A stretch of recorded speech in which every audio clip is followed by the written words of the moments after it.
What's up, you guys? James Strickland here. Welcome to week 13 on my road to 2,100 pounds and my continuation to my road to 700 pounds. This is 1 week after a deload, after our pseudo meet, I guess, if you will. We're going to go ahead and continue on with week 13 versus starting over at week 1. So on the agenda today, I have got 2 sets of 500 by 5 on bench press. This is a new gym, so welcome you guys to Dynamic Fitness. Things didn't quite work out over at Fitness Connection. I found out that there's a little bit better of a gym down the road with a little bit better equipment, so we're going to be over here. I am set up here with Texas Power Bars now, and they have been sending me some bars to use in my training, so I am very grateful that they are supporting me in that way. So you'll be seeing me use pretty much exclusively Texas Power Bars in my training. Texas Squat Bar and Texas Deadlift Bar as well for those days. So moving on here, this is set number 2. Just move the camera around so you guys can see a little bit better. Trying to get used to the lighting in this gym. It's a little bit odd, so when I set the cameras up, I do apologize if there's some bad glare in the background. As you'll see on some of these lifts. I'll get used to it and get you guys the best footage I can. So I've actually got these 2 sets as an RPE 7, 7.5. I actually felt very easy. I actually wanted to up the weight, but sticking to the plan, we are going to be up in bench quite a bit this training cycle to get some all-time world records out of the way during the next meet. Which is set for just over 10 weeks out. It's going to be Boss Bosses in San Francisco, Mountain View, California. Dan Green is when you put that on at Boss Barbell Club. So this here is Spoto presses, just putting about 3.5 to 4 inches above my chest, keeping tension, not letting it rest on my chest, and firing up. And this is 430 pounds on the bar. Got 3 sets of 3. So pretty light. The only thing that was bothering me, if I had to, point something out, would be other than people walking in front of the camera. Just kidding. It's kind of hard to set up cameras in the gym where nobody's walking. So no harm, no foul. But my shoulders were a little tight. Joints were just kind of stiff from not moving around too much.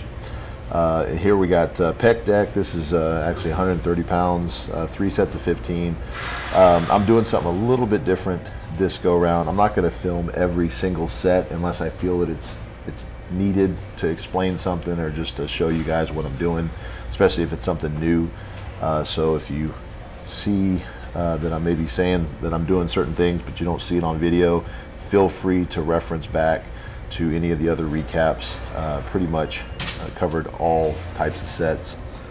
So this is a chest supported plate row, and I've got 4 sets of 12 here. I actually filmed my heaviest set, which I've got 180 pounds on the bar, not including the bar itself. This was about an RPE 9. It was basically working up to not a failure set, but seeing how heavy I could get without having to go into the failure mode. So there you go. And here is a new extension, and this is basically working my triceps here. And this was one of 3 sets, and I actually did work up to about 200 pounds. And only one I had on film here, I believe this was 170 or 180. This was really meant to isolate the triceps. Very similar to a tricep rope push down, overhead pull. Obviously it looks like it, but that way you can really keep your elbows solid. And moving on here, got a 1 arm, and this is a high cable pulley, basically high pulley cable row, or sorry, curl. And this is working, just isolating that bicep.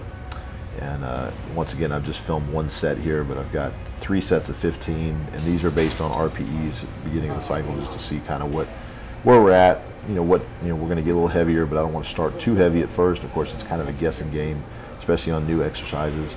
And So this was 60 pounds here, not too heavy, but definitely working on slow negative and really contracting the bicep there. And moving on, this is day 2.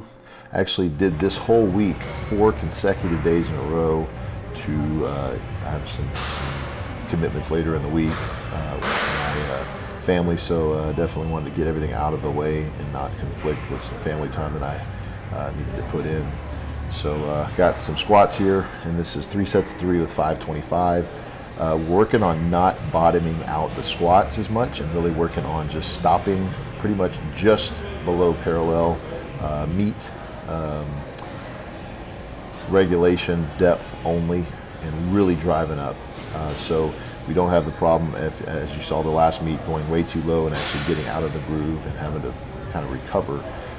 Really working on just exactly the way it's going to be during the meet. So I got a side shot here for you guys' benefit and mine. I want to make sure that I'm hitting depth and that I'm not going too far. I want to make sure those knees are not caving in, and that I am actually, if you'll notice, I am doing low bar.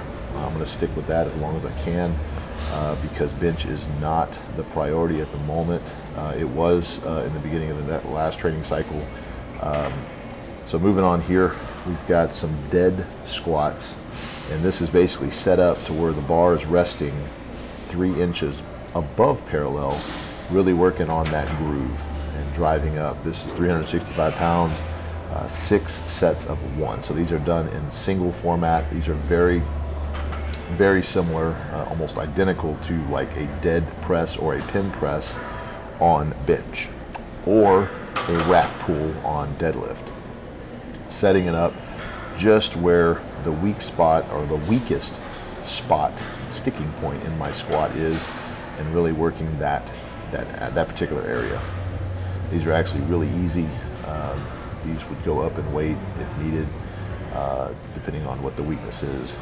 And moving on here, some overhand deadlift holds. And this is 425 and 375, 2 sets, holding these for 15 seconds. This is really just working on the grip. And moving on here, I've got GHRs. This is a modified GHR. They actually do not have one in this gym. So I am really working on just firing off those hamstrings and really just keeping those engaged the whole time. The set called for 10 pounds on a regular GHR. I went ahead and bumped that to 25 pounds to really give me that extra weight. We'll probably end up doing this with 45-pound plate next week just to make sure that my hamstrings are getting a little bit of work. This is not ideal for a GHR if you have one, but since I didn't, this is the next best thing. Moving on, day 3. This is literally the next day. Hammer strength, overhead press, very light. We're just working on just getting some shoulder mobility, getting the shoulders warmed up. This is 2 sets of 12. Once again, extremely light. You guys have seen me do 5 plates on this, which would be right at roughly 450 to 480 worth of weight. You know, not to mention the fulcrum here and of course the bar. But this is plate loaded, so it actually maxes out at about 200 pounds. So we're gonna have some fun with this one. And this is really just working on shoulder mobility, shoulder health, not working on shoulder necessarily top end strength. And got some dumbbell bench presses here. Very easy, lightweight. This is basically just a second bench day, but not treated as a heavy bench. This is 3 sets of 20 reps. Very fast. Definitely wanting to keep good form, not getting sloppy. That is the key. I do not want to, well, I don't want to play around with the weight either, because you can get hurt with anything you know, that's of decent weight. Even though I could probably throw around 200s with similar speed, I am not working on heavy weight once again on this day. This is literally just keeping the pecs warm, getting some blood flow in there. Obviously it's 3 days, or just at 2 days, 2.5 days past my heavy bench day. So once again, I don't want to stress the pecs or stress the triceps too much. Just working on getting some blood flow. And of course, you guys have been following my training. You know I only do 1 heavy bench day a week. This is actually once in a blue moon that I'll do any kind of bench flat bench accessory the same week. Moving on here, you've seen these before, so I just filmed one of them, and this is the standing one arm rear delt cable fly, keeping that elbow straight, really focusing on that rear delt. It's the only thing that needs to get worked here, and really just focusing on that. Normally I feel these the next day pretty good. This is 40 pounds and 3 sets of 15, each arm 15 reps. Really, if you notice, you know, that delt really fires off, and I literally feel this for the next couple of days. It doesn't take a lot of weight. You don't need to do the full stack. Even if you're strong enough to do it, you know, I've got 40 pounds here. I could probably do 100 pounds easy. It's not about the weight. It's about working that mind-muscle connection and really focusing on connecting the dots there. This is a supportive muscle for bench. I actually use it quite a bit for lockouts on deadlift. Your delts are definitely important for your overall health and strength. So definitely don't want to overlook them, but you don't want to overwork them either.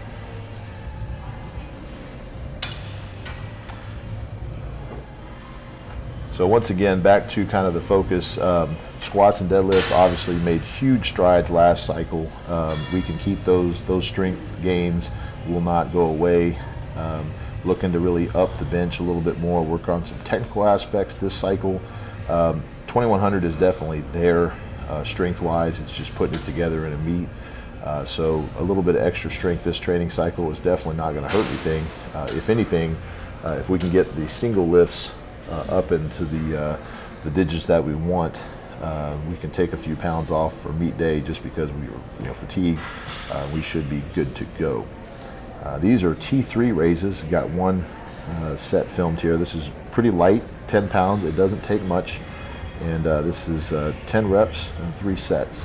Basically, you're just working on really holding that at the top. I've actually got about a 2.5–3 second hold at the top, just to keep that muscle contraction. I put a dumbbell in front of this bench because you typically get a little top heavy and you want to tip over. Plus, I'm using my feet to brace, so I typically, you know, I don't want to flip over. But I was actually using more core to stabilize than anything on this. But I've done these in the past. These are great for shoulder health, shoulder mobility. It doesn't take a lot of weight to get those shoulders to where you need them to be. You know, a lot of people will stress heavy overhead presses is everything you need for shoulders, and I haven't done super heavy overhead presses in a long time, and I was able to build up a 670-something pound bench. So don't overlook the overhead presses, but don't rely on them. The carryover to bench for me, it's very supplemental. All right, so moving on, day 4, got some paused squats. I don't have a safety bar at this particular gym, so I just went ahead and did them as normal squats. This is basically 5 reps, paused each one, and this is serving as a warm-up for deadlifts. I've got 365 on the bar here. So moving on, I've got a 2-inch deficit for deadlifts today. This is 5 reps with 585 pounds. This is definitely a PR for me, not only for deficit, but for the amount of reps with 585 done in a particular training day. It does not feel heavy at all, which is quite weird because 585 has always been kind of a number in my head that I've worked with and struggled with in the past. Yeah, it's quite hot in the gym. You can see sweat just dripping off, but deficits are really going to work driving off the ground. Typically, if I can get it off the ground and about to my knees, it's going to get locked out. I don't normally have any issues whatsoever locking out a weight on deadlift, which is kind of strange because most guys do, but I guess it's very similar to my anomaly with bench. If I can get it off my chest and get it, more than halfway up, I will lock it out because of the tricep strength. So very similar to squat. If I can get it out of the hole, I can pretty much lock it out. So it's just something, you work on your own weaknesses until they become your strengths, and then strengths may slip down and become a weakness just at a higher weight level, and that's not a bad thing as long as you're making progress. So moving on, I've got some high handle trap bar deadlifts. This is with 510 on the bar, 2 sets of 5. Actually weren't real heavy at all. Definitely worked on singling out the reps. I didn't want any bounce. I didn't want any momentum carrying over from any of the reps. I am training for a meet where 1 rep is all that's going to count. So you will literally see me making sure that every single deadlift that I do this training cycle is going to be singled out and basically separated from the rest. No momentum will carry over. I've got just over 10 weeks going into the 10th week out. We don't have a lot of time to mess around with bouncing deadlifts and getting injuries. Of course, that's one way you can mess up your overhand, underhand grip for deadlifts, is getting a little bit of a bounce and losing or actually kind of flexing those biceps, and you'll actually get a weakness there and tend to injure yourself or tear a bicep, which is the exact opposite of what we need. So all these things are going through my head as I lift. I'm definitely not thinking and dwelling on each one of them, but these are the things that keep me relatively injury free, and definitely want to make sure that it stays that way so that progress is continuing to be made. So moving on here, some head supported barbell rows. This is 245 pounds on the bar, 5 sets of 5. Really like the knurling on this power bar. I love heavy knurling. I don't have a problem with gripping the bar for deadlifts, for squats, for anything. I like heavy knurling. I want it to really dig in because I won't let go of that bar if it is. So I definitely want to send a shout out to Texas Power Bars for helping me out, supporting me in this whole training cycle. A good setup with equipment, especially your bars, I believe is key.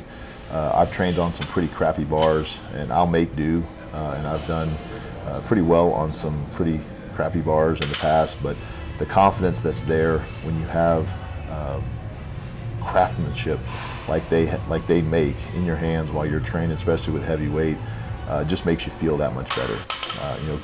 Good equipment is not 100% necessary, but when you have it, you definitely would miss it if you didn't have it. So moving on, some suitcase deadlifts. This is actually a little bit out of order, but I want to make sure that I put it while I had the barbell loaded just by this bench. So this is just mostly working on grip, a little bit more working on some core work, some oblique work, stabilizers. 2 sets of 2 with 155. Nothing crazy on weight.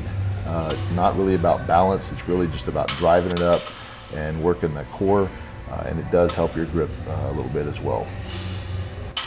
But we're not going super heavy on this, and we're not working on going crazy with any kind of speed or any kind of technique necessarily for the bar. We're just looking at coming straight up, holding it for a second, putting it down gently. No use throwing it around. All right, moving on to some Meadows rows. You guys have seen these before. Filmed just 1 set of these. This is 180 pounds, 4 plates. This is 3 sets of 5. These are actually pretty heavy for me today. I've done a lot more than this, but lats are on fire, biceps, triceps. We're just, of course, doing 4 days in a row. Don't have quite the recovery that I'm used to, but I knew that was going to be the case.